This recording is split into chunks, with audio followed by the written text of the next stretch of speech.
Peristiwa tabisan diakon ketiga saudara kita ini boleh dikatakan ada dalam dua arus utama yang sedang terjadi dalam kehidupan kita.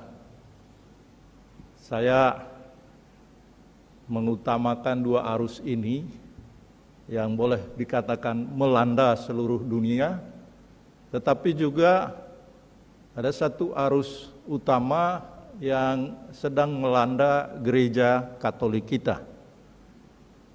Dan tabisan diakon ini kita tempatkan dalam dua arus ini.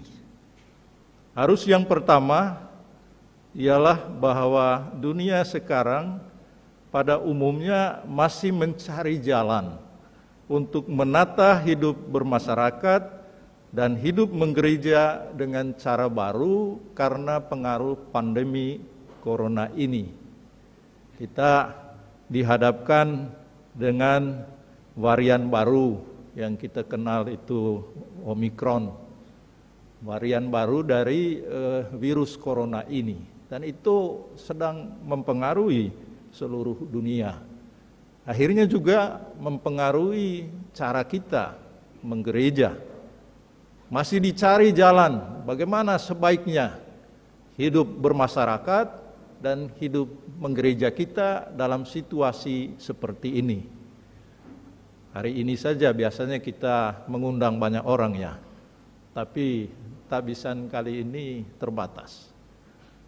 Dan banyak hal yang kita lakukan, bahkan dengan aksesori baru ya, dengan tutup mulut kita dengan masker ini dengan warna-warni macam-macam juga. Ini boleh dikatakan bagian dari cara baru kita. Ini tentu dalam hal ini kita tetap berpegang teguh bahwa prinsip-prinsip utama ajaran Tuhan kita Yesus Kristus dan ajaran gereja tetaplah kita pegang. Hanya kita harus kreatif mencari cara baru untuk mengungkapkannya. Jadi ini arus pertama yang boleh dikatakan cukup kuat mempengaruhi seluruh kehidupan kita. Arus yang kedua itu dalam kehidupan menggereja kita untuk gereja Katolik seluruh dunia. Kita diajak oleh Paus Fransiskus untuk menjalankan sinode para uskup yang dilaksanakan di setiap keuskupan. Di Keuskupan Bogor, kita sedang melakukan hal itu dengan mengadakan kunjungan dari satu paroki ke paroki yang lain dan mengadakan sinode itu dalam bentuk rekoleksi.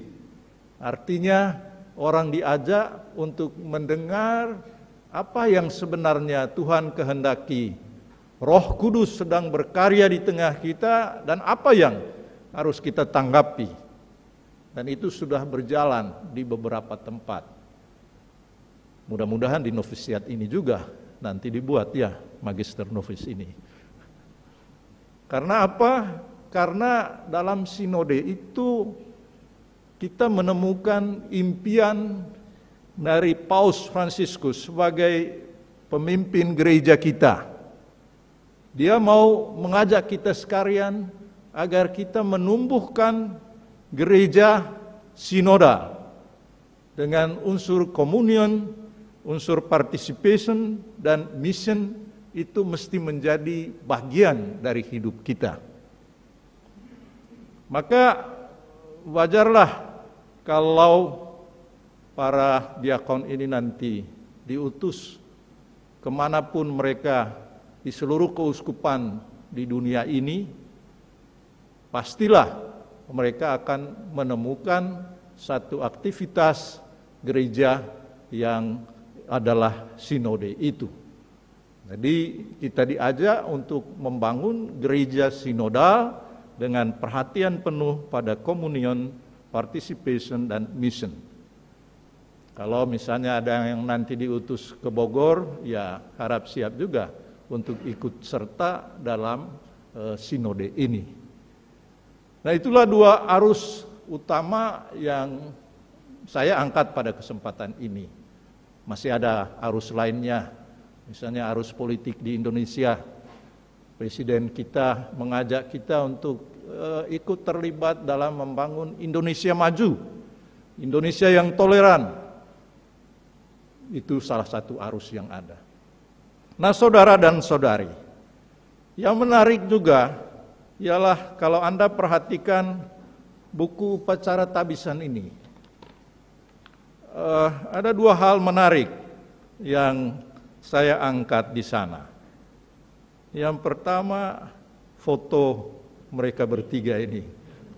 Tadi Romo Tauchen mengingatkan saya, ini bagus juga foto ini ya.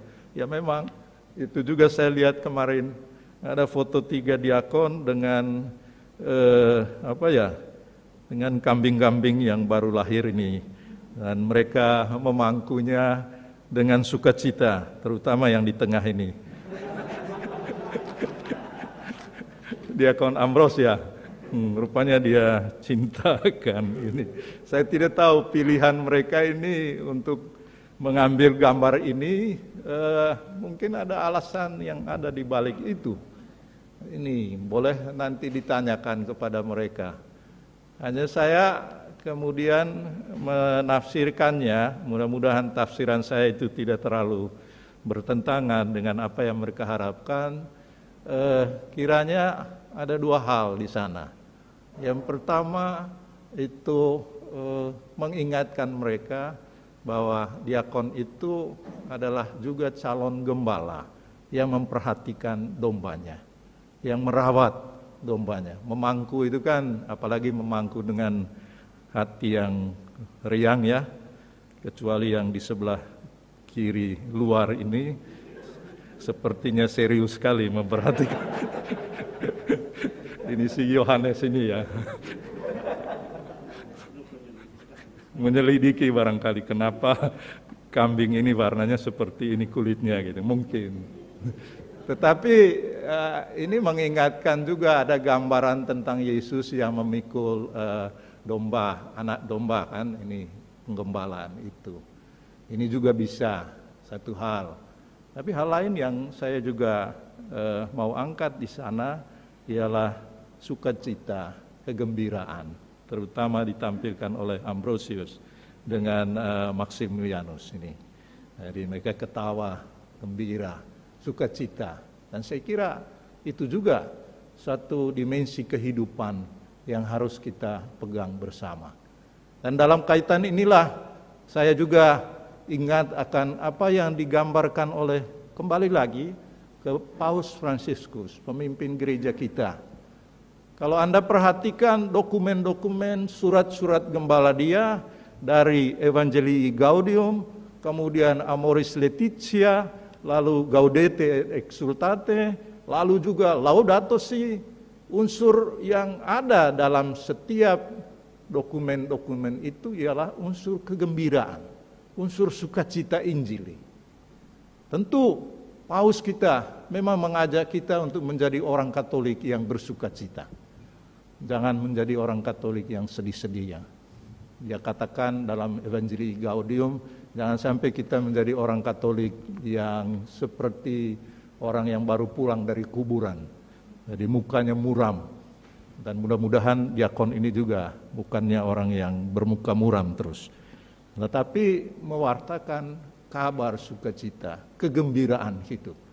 Dan mudah-mudahan kita sekalian, orang-orang Katolik masa kini, itu adalah orang-orang yang memiliki sukacita, memiliki kegembiraan hidup karena pilihan kita. Walaupun karena itu mungkin kita mendapat tantangan, mungkin kita mendapat kesulitan karena Injil itu, karena sukacita Injil yang kita pegang. Dan dalam hal ini ada warisan yang luar biasa dari Santo Fransiskus yang kita sebut Perfecta Laetitia. Itulah menurut saya satu pegangan yang juga mesti kita tampilkan, mesti para diakon ini tampilkan dalam pelayanannya di kemudian hari. Nah, saudara-saudari, hal yang kedua yang menarik dari buku upacara ini ialah apa yang dikatakan di sana. Ada semacam perintah. Perintah untuk apa? Ya perintah untuk menggarami, untuk menjadi terang. Ini perintah ini datangnya apakah dari provinsial yang membaca Injil atau dari panitia yang membaca Injil yang tadi disampaikan kepada kita. Maka itu diterapkan kepada Anda. Anda diajak untuk garamilah, terangilah. Terangi siapa? Garami siapa? Ya itu dalam tugas Anda sekalian. Nah saudara-saudari, mungkin pertanyaannya bagi kita dan bagi ketiga diakon ini, bagaimana bisa merawat, bagaimana bisa menggarami dan menerangi, atau bagaimana bisa membawa kabar sukacita dalam kegembiraan hidup di tengah arus dunia yang tadi saya katakan, dunia yang diliputi oleh pandemi, juga dalam kerangka cita-cita gereja, bagaimana itu bisa dilaksanakan. Nah, bacaan-bacaan Injil maupun juga bacaan pertama dan kedua memberikan inspirasi atau tuntunan bagi khususnya untuk ketiga diakon ini. Yang pertama dari kitab Bilangan. Di sana diceritakan tentang tugas suku Lewi yang diperintahkan untuk membantu Imam Harun dalam melaksanakan tugasnya sebagai imam untuk menguduskan umat Israel. Dan inspirasi ini ditampung dalam peran diakon dalam gereja kita. Anda adalah pembantu khusus para imam dan uskup dalam karya-karya pewartaan. Maka dalam pelayanan, dalam karya melayani selanjutnya, Anda mempunyai peran dengan satu kesadaran, saya ini adalah membantu pastor, membantu Bapak Uskup secara istimewa. Ini. Jadi bukan menguasai pastor ya. Tapi kalau pastornya salah ya bantu dia supaya dia benar gitu. Atau uskupnya salah ya beritahu juga. Ini. Jadi peran Anda itu dalam konteks pelayanan yang lebih luas, dalam pelayanan sabda maupun juga dalam pelayanan sakramental. Ini. Jadi Anda adalah orang yang seperti dalam kitab Bilangan, suku Lewi itu menjadi pembantu Harun dalam hal ini, dan masa kini pembantu para imam dan uskup. Khususnya dalam konteks pelayanan pewartaan dan juga dalam kehidupan sakramental, dalam usaha untuk menguduskan umat kita.